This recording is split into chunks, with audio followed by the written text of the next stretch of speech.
নমস্কার বন্ধুরা, আজকে আবার আরেকটা ভিডিও নিয়ে আছি। আজকে আপনাদেরকে জানাবো কিভাবে delayed death certificate district administrator থেকে অ্যাপ্লিকেশন করা হয়, এই ডিস্ট্রিক্টকে আরটিপি সার্ভিস থেকে কিভাবে অ্যাপ্লিকেশন করা হয়।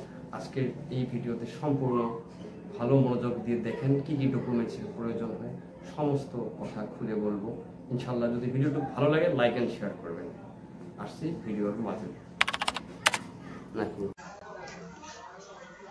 নমস্কাৰ বন্ধু বান্ধৱীসকল, আকৌ আজি আহিছোঁ আৰু এটা নতুন ভিডিঅ'ত। এই ভিডিঅ'টোত জনাম যে কেনেকুৱাকৈ বাৰ্থ চাৰ্টিফিকেট এপ্লিকেশ্যন কৰা হয়। আগতে কৈছোঁ, এতিয়া পলম হোৱা মৃত্যু পঞ্জীয়নৰ আদেশ কেনেকুৱাকৈ লোৱা হয়। Permission for delayed death registration, ইয়াত চাওক লেংগুৱেজ। প্ৰথমতে আপোনাক লেংগুৱেজ ছিলেক্ট কৰিব লাগিব। চাৰ্টিফিকেট লেংগুৱেজটো ইংলিছত ল'ব না এছামিছত না বেংগলী নে বড়ো, আপুনি ইংলিছতে ল'ব। ইয়াত নেক্সট দিব ফাদাৰ্ছ নেম। এপ্লিকেশ্যনকাৰী ফাদাৰ্ছ হ'ব পাৰে না মাদাৰ্ছ হ'ব পাৰে না ডটাৰ হ'ব পাৰে, ৱাইফ হ'ব পাৰে, আদাৰ যিজনে এপ্লিকেশ্যনকাৰী ইয়াত এপ্লিকেশ্যনকাৰীৰ নামটো দিব পাৰে। নেক্সট ইয়াত ডেথ হোৱা মানুহজনৰ নেম, ডেথৰ ইয়াৰ ডিছক্ৰিপশ্যনত পিতৃৰ নেম, তেওঁৰ মাদাৰ্ছ নেম, ডেথ হোৱাৰ তাৰিখটো, ইদিনা ইয়াত মৃত্যুৰ তাৰিখটো, ইয়াত ডেথ এজ ফৰ ডেথ, যেতিয়া মৃত্যু হৈছিল তেতিয়া তেওঁৰ বয়স কিমান আছিল, ইয়াত বয়সটো দিব, মৃত্যুৰ বয়সটো ইয়াত। নেক্সট ইয়াত জেণ্ডাৰ ছিলেক্ট কৰিব। নেক্সট ইয়াত ডেথ প্লেচ, হাউচ না হস্পিটেল না আদাৰ্ছ প্লেচ, ইয়াৰ হাউচ প্লেচটো দি দিব। নেক্সট চাওক ইয়াৰ হাউচ প্লেচ দিয়াৰ কি কাৰণত আপুনি চাৰ্টিফিকেটটো ল'ব পৰা নাই, কি এপ্লিকেশ্যন কৰিব পৰা নাই, এইটো ইয়াত লিখিব লাগিব। নেগলেঞ্চি, অৱহেলাৰ কাৰণে ল'ব পৰা নাই চাৰ্টিফিকেটখন।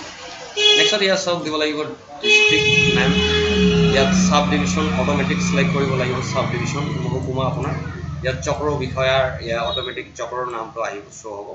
আপোনাৰ প্লেচটোৰ নাম ইয়াত শ্ব' হৈ আহিব। চাৰ্চ অপশ্যনত যেতিয়া চাৰ্চ কৰিব কমপ্লিট শ্ব' হৈ আহিব। নেক্সট ইয়াত পিন নম্বৰটো এণ্টাৰ কৰাই দিব।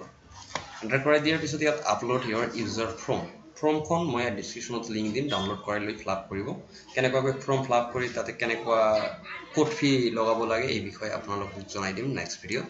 নেক্সট ইয়াত দিব লাগিব আপোনাৰ চিকিৎসালয় বা হস্পিটেলত থকা প্ৰমাণ পত্ৰ। মৃত্যু হৈছিল যেতিয়া চৰকাৰী হস্পিটেলত হৈছিল নে এনে আমাৰ গাঁৱত হৈছিল, যদি গাঁৱত হৈছিল ক্ৰিমিনেশ্যন চাৰ্টিফিকেট দিব লাগিব। ইয়াৰ ক্ৰিমিনেশ্যন চাৰ্টিফিকেটটো আপোনাৰ গাঁৱৰ কবৰস্থানৰ পৰা দিব পাৰে, আৰু যিসকলৰ কি হিন্দু ৰিলিজিয়নৰ কাৰণে দিব লাগিব, তেওঁৰ শ্মশানৰ পৰা এখন প্ৰতিলিপি দিব লাগিব, য'ত লিখা থাকিব মৃতকৰ নাম আৰু মৃত্যু কেতিয়া হৈছিল সবিশেষ থাকিব লিখা।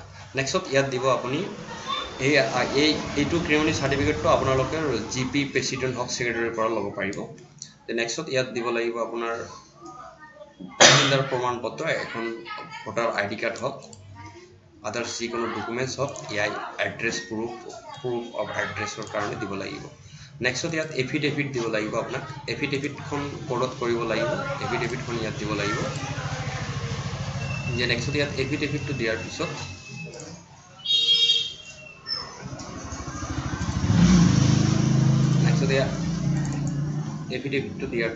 চাওক